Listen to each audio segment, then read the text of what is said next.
Halo semuanya, aku Naura dan selamat datang di channel YouTube SCP Indonesia Lin. Di sini kita akan mengikuti petualangan seru Freya dan tim SCP Lien dalam menemukan serta menjaga berbagai entitas anomali yang tersembunyi di berbagai wilayah di Indonesia. Siap untuk menyelami misteri dunia SCP yang ada di Indonesia? Yuk, kita mulai petualangannya. Freya adalah seorang gadis SMA biasa yang tinggal di pinggiran Yogyakarta. Dia memiliki rutinitas sederhana, pergi ke sekolah, menghabiskan waktu bersama teman-temannya, dan bermain di taman kota setiap akhir pekan. Embung Langensari adalah salah satu tempat favoritnya, penuh dengan pohon rindang, danau buatan yang cukup luas, jalur setapak yang berkelok, dan bangku-bangku yang tersebar di bawah naungan pepohonan besar. Pada suatu sore, Freya memutuskan untuk berjalan-jalan di taman sendirian. Langit berwarna oranye keemasan, dan udara musim semi terasa hangat. Dia membawa sebuah buku catatan kecil yang sering dia gunakan untuk menggambar atau menulis puisi. Freya melangkah pelan di jalan setapak taman, membiarkan ujung jemarinya menyentuh dedaunan semak yang tumbuh di sepanjang sisi jalan. Udara musim semi membawa aroma bunga yang bermekaran, bercampur dengan kesegaran rumput yang baru saja tersiram embun pagi. Langit di atasnya bercahaya lembut, dihiasi warna oranye keemasan yang semakin pudar seiring waktu berlalu. Ia menghirup dalam-dalam, membiarkan ketenangan menyusup ke dalam dadanya. Dengan langkah ringan, ia mencari tempat yang nyaman untuk duduk. Bangku kayu dekat kolam kecil tampak menggundah, terletak di bawah naungan dahan pohon ketapang kencana yang daunnya melambai perlahan seakan membisikkan rahasia. Dia menjatuhkan diri ke bangku itu, membiarkan tubuhnya sedikit bersandar. Sinar matahari terakhir menyusup di antara dedaunan, menciptakan pola cahaya dan bayangan yang menari di permukaan air. Beberapa ekor bebek berenang perlahan, meninggalkan riak-riak kecil yang melingkar sempurna. Freya mengeluarkan buku catatan kecilnya dari tas. Jari-jarinya dengan lincah membuka halaman-halaman yang telah dipenuhi coretan puisi dan sketsa-sketsa kasar. Kali ini, ia ingin menggambar. Ia membiarkan matanya mengembara, mencari objek yang menarik untuk diabadikan dalam goresan pensilnya. Mungkin bentuk ranting ketapang kencana yang menjuntai, atau bayangan refleksi langit di permukaan air. Ia menggigit ujung pensilnya, berpikir. Beberapa menit berlalu, hanya suara gemerisik angin dan cicit burung yang menemani. Dalam keheningan itu, sudut matanya menangkap sesuatu yang aneh. Awalnya, ia mengira hanya imajinasi, sebuah kilatan cahaya yang tidak semestinya ada di antara bayang-bayang pepohonan. Namun, ketika ia menoleh, pandangannya bertemu dengan sesuatu yang membuat napasnya tercekat. Di bawah pohon beringin besar dekat gerbang utama, ada sosok bercahaya yang tidak pernah dia lihat sebelumnya. Sosok itu memiliki sepasang sayap besar yang bersinar lembut, menyerupai cahaya bulan. Freya terpaku, matanya tidak bisa berpaling dari pemandangan tersebut. Seolah dunia di sekelilingnya mendadak memudar, hanya menyisakan dirinya dan makhluk bercahaya itu. Freya terhuyung di bangku taman, napasnya tertahan di tenggorokan. Cahaya keemasan matahari senja memantul di permukaan kolam kecil, berpendar seperti serpihan emas cair. Namun, matanya tetap terpaku pada sosok bersayap terseut. Ada sesuatu yang ganjil, sesuatu yang tak seharusnya ada di dunia biasa yang dikenalnya. Sosok itu perlahan menoleh. Gerakannya anggun, seperti helaian sutra yang melayang tertiup angin. Saat mata mereka bertemu, Freya merasakan sesuatu yang aneh mengalir di dalam dirinya. sebuah getaran halus yang menjalar dari ujung jari hingga ke tulang belakangnya. Mata sosok itu bukan sekadar mata.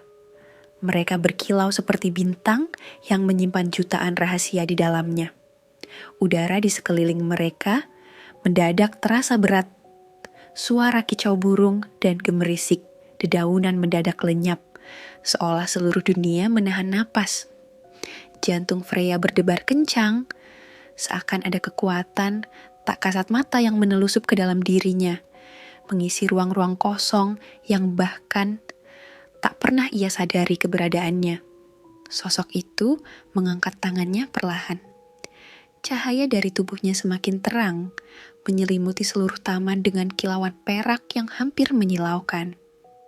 Freya ingin berteriak, ingin bergerak, tapi tubuhnya terasa terkunci di tempatnya duduk. Saat cahaya itu menyentuhnya, dunia di sekelilingnya mulai berubah. Warna-warna di taman memudar menjadi kelabu, suara yang sempat menghilang kini kembali. Tetapi dalam bentuk bisikan, ribuan suara berbicara sekaligus dalam bahasa yang tadi mengertinya. Pandangannya berputar. Langit yang semula keemasan berubah menjadi pusaran gelap dengan kilatan cahaya misterius yang menari-nari di dalamnya. Angin kencang berputar di sekelilingnya, membawa serta aroma yang asing, seperti wangi hujan pertama yang bercampur dengan sesuatu yang tak bisa ia deskripsikan. Tiba-tiba, rasa sakit menusuk kepalanya, seperti ada ribuan jarum yang menyelusup ke dalam pikirannya. Dia ingin melawan, ingin menolak, tetapi tubuhnya tak memberinya pilihan. Lalu, tepat sebelum kesadarannya sepenuhnya lenyap dalam gelap, sebuah suara dalam, menggema, tetapi lembut seperti desiran ombak di malam hari, berbisik di telinganya. Kau telah terpilih, Freya. Dan seketika itu juga, dunia runtuh menjadi kegelapan total. Freya kehilangan kesadaran. Freya terbangun beberapa saat kemudian, tergeletak di bangku yang sama. Kelopak matanya terasa berat, dan dunia di sekitarnya tampak berputar perlahan sebelum akhirnya kembali stabil. Matahari sudah hampir terbenam, melemparkan cahaya jingga yang panjang di antara pepohonan. Dia mengerjapkan mata, mencoba memahami apa yang baru saja terjadi. Kepalanya berdenyut pelan. Udara terasa lebih dingin dibandingkan sebelumnya, dan taman yang tadi begitu hidup kini sepi, hanya diiringi suara gemerisik dedaunan yang tertiup angin. Namun, ada sesuatu yang terasa berbeda. Saat dia melihat sekeliling, sesuatu di dunia ini telah bergeser. Bayangan di antara pepohonan tampak bergerak sendiri, seolah memiliki nyawa. Cahaya kecil melayang di udara, berkedip-kedip seperti bintang yang tersesat di bumi. Dan di antara semua itu, ada suara lembut, samar, seperti bisikan yang datang dari segala arah. Tetapi tak satu pun kata yang bisa ia pahami. Dia menggelengkan kepalanya, mencoba mengusir rasa pusing yang masih tersisa. Namun, ketika dia berusaha duduk tegak, sebuah tangan menyentuh bahunya. "Nak, ya ampun, kau baik-baik saja. Syukurlah akhirnya kamu sudah sadar." Suara itu berasal dari seorang pria paruh-baya dengan wajah penuh kekhawatiran. Pak Arman, penjaga taman yang sudah bekerja di sana bertahun-tahun, menatapnya dengan mata membelalak. Di belakangnya, dua wanita tua yang sering menghabiskan sore dengan berjalan-jalan di taman tampak berbisik cemas satu sama lain. Freya membuka mulut, tapi suaranya nyaris tak keluar. Tenggorokannya terasa kering, seolah dia telah melewati perjalanan panjang tanpa minum setetes pun air. "Aku tidak tahu, aku merasa aneh." Pak Arman berjongkok di sampingnya, matanya menyapu Freya dengan teliti, mencari tanda-tanda luka atau penyakit. "Kami menemukanmu terjatuh di tanah, tidak sadarkan diri. Kami kira kau pingsan karena kepanasan, tapi tubuhmu sangat dingin saat kami menyentuhmu." Freya mencoba mengingat. Yang terakhir kali dia ingat adalah cahaya terang, suara ribuan bisikan, dan sepasang mata bercahaya yang menembus jiwanya. Dia menyentuh dahinya, mencoba menenangkan pikirannya yang berputar cepat. Namun, sensasi aneh itu masih ada, seolah ada sesuatu yang berdenyut di dalam dirinya, sesuatu yang bukan miliknya sendiri. "Aku tidak ingat semuanya," katanya akhirnya, suaranya lebih pelan. "Aku hanya melihat sesuatu." Pak Arman bertukar pandang dengan kedua wanita tua itu. Salah satu dari mereka, Nyonya Clara, menatap Freya dengan penuh perhatian, seakan mencoba mencari sesuatu yang tersembunyi di balik wajahnya. "Apa yang kau lihat, Nak?" Freya menggigit bibirnya, ragu untuk menjawab. Bagaimana mungkin dia bisa menjelaskan tentang sosok bercahaya itu? Tentang bisikan-bisikan yang terus berdengung di telinganya, bahkan saat ini. Namun, sebelum dia sempat mengatakan sesuatu, angin bertiup kencang, membawa serta suara halus yang mengalir di udara seperti gumaman lembut. Hanya Freya yang tampaknya mendengarnya. Dan untuk pertama kalinya, dia memahami satu kata yang berbisik di telinganya. "Kami menunggumu." Ketika akhirnya Freya telah menemukan kembali kekuatan untuk menopang tubuhnya, dia mencoba bangun dari kursi taman tersebut. Pak Arman dan kedua wanita tua masih berdiri di sana, menatapnya dengan khawatir. Nafasnya masih terengah-engah, tetapi dia memaksakan dirinya untuk tersenyum meskipun kakinya gemetar. "Terima kasih sudah menolongku," katanya, suaranya sedikit bergetar. Pak Arman menepuk pundaknya dengan lembut. "Yang penting kau baik-baik saja. Jangan memaksakan diri kalau masih pusing, Nak." Freya mengangguk cepat, lalu berbalik menuju jalan keluar taman. Namun, saat dia melangkah, perasaan aneh kembali muncul. Dia menyadari sesuatu yang tidak biasa di sekelilingnya. Dedaunan di pohon-pohon tinggi tampak bergerak sendiri, bukan karena angin, tetapi seolah-olah mereka sedang mengintip, mengawasi setiap langkahnya. Beberapa ekor burung bertengger di dahan-dahan rendah, menatapnya dengan mata yang terlalu tajam, terlalu sadar. Freya menggigil ketakutan. Dia mencoba meyakinkan dirinya bahwa seluruh hal yang terjadi hanya merupakan imajinasinya. Namun, saat dia berjalan keluar dari taman, langkahnya tertahan oleh sesuatu yang membuat darahnya membeku. Di sudut jalan dekat pintu, keluar taman, berdiri seorang pria dengan pakaian biasa. Terlalu biasa, hingga hampir tampak tidak nyata. Awalnya, wajahnya terlihat normal di bawah cahaya senja.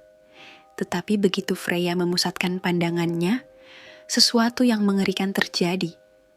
Wajah pria itu perlahan-lahan berubah, memudar menjadi bayangan kelam tanpa mata, seolah keberadaannya hanya selubung kosong yang menyerap cahaya.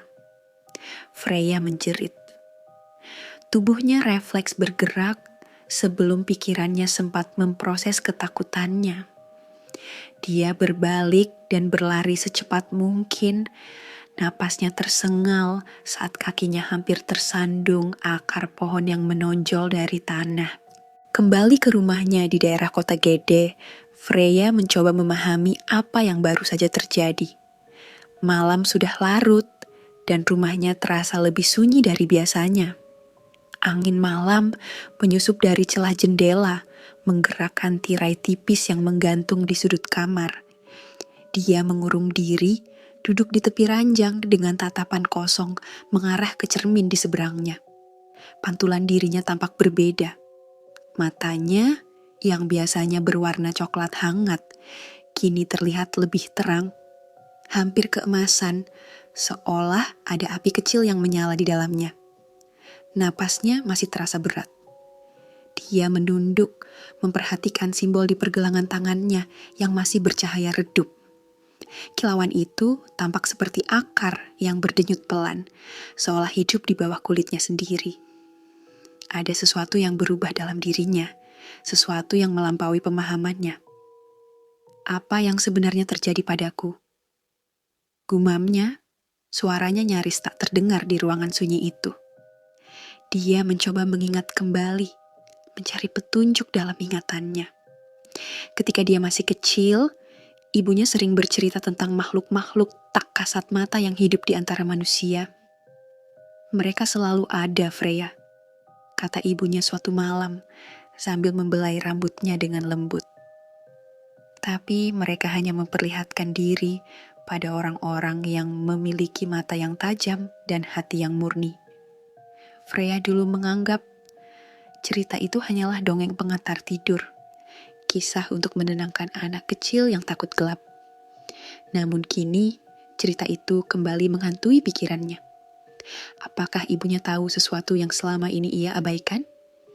Mencoba mencari jawaban, dia membuka laptopnya. Cahaya dari layar menerangi wajahnya yang masih penuh kebingungan. Jemarinya dengan cepat mengetik kata kunci. Fenomena aneh di Yogyakarta. Makhluk tak kasat mata. Penampakan misterius. Namun, hasil pencarian hanya dipenuhi artikel-artikel tentang legenda urban, kisah-kisah yang ditertawakan banyak orang dan dianggap sebagai mitos belaka. Tidak ada yang sesuai dengan apa yang dia alami. Namun, satu artikel menarik perhatiannya. Judulnya mencengkeram pikirannya. Penjaga dunia tersembunyi, mereka yang melihat apa yang tak terlihat. Freya mengklik tautannya. Artikel itu membahas tentang sekelompok individu yang konon memiliki kemampuan untuk melihat makhluk-makhluk anomali dan menjaga keseimbangan antara dunia manusia dan entitas lain. Beberapa kisah mencatat tentang orang-orang yang tiba-tiba memperoleh kemampuan aneh setelah mengalami kejadian tertentu, cahaya terang, suara bisikan, atau bahkan tanda yang muncul di tubuh mereka. Jantungnya berdegup kencang. Ini tidak mungkin kebetulan. Dia menatap kembali pergelangan tangannya yang masih bersinar redup. Mungkinkah ini sebuah tanda, sebuah panggilan? Sibuk dengan pikirannya. Tanpa sadar, Freya tertidur ketika waktu sudah menjelang subuh. Pagi datang lebih cepat dari yang dia harapkan. Freya terbangun kesiangan dengan mata setengah bengkak. Dia hampir tidak tidur semalaman. Pikirannya masih penuh dengan kemungkinan-kemungkinan yang belum bisa ia pecahkan. Namun, ada satu hal yang pasti. Dia tidak bisa mengabaikan ini. Dengan tekad baru, dia memutuskan untuk pergi ke perpustakaan kota Yogyakarta, tempat yang terkenal memiliki koleksi buku-buku langka dan dokumen kuno. Jika ada jawaban, mungkin itu tersembunyi di antara lembaran-lembaran buku tua di sana. Dia mengenakan jaket tipis dan meraih buku catatan kecilnya, lalu memasukkannya ke dalam tas selempangnya. Saat keluar dari rumah, udara pagi terasa segar, tetapi juga membawa sesuatu yang membuat bulu kuduknya meremang. Langit masih berwarna kebiruan lembut, dengan sisa-sisa kabut yang menggantung di jalanan kota gede yang lengang. Namun, ada sesuatu yang berbeda. Dunia tampak lebih hidup, tetapi juga lebih menyeramkan. Dari sudut matanya, dia bisa merasakan sesuatu yang mengawasinya. Bukan manusia, bukan hewan biasa. Di antara dedaunan yang bergoyang pelan, seolah ada sosok tak terlihat yang sedang mengintip. Beberapa burung bertengger di kabel listrik, menatapnya tanpa berkedip, seakan memahami sesuatu yang bahkan dia sendiri belum mengerti. Freya meneguk ludahnya, tetapi dia menolak untuk berhenti. Dia menarik napas dalam-dalam dan terus berjalan. Perpustakaan mungkin hanya sebuah gedung tua bagi sebagian orang, tetapi bagi Freya, itu mungkin tempat di mana dia akhirnya menemukan jawaban. Dengan langkah mantap, dia melangkah ke arah kota, tanpa menyadari bahwa sejak malam sebelumnya, dunia yang dia kenal sudah mulai berubah selamanya. Cerita akan berlanjut ke video selanjutnya. Jika kamu suka dengan cerita petualangan Freya ini, mohon bantu Kak Naura dengan mengklik tombol subscribe serta berikan like dan komen positifnya agar channel ini semakin berkembang. Terima kasih.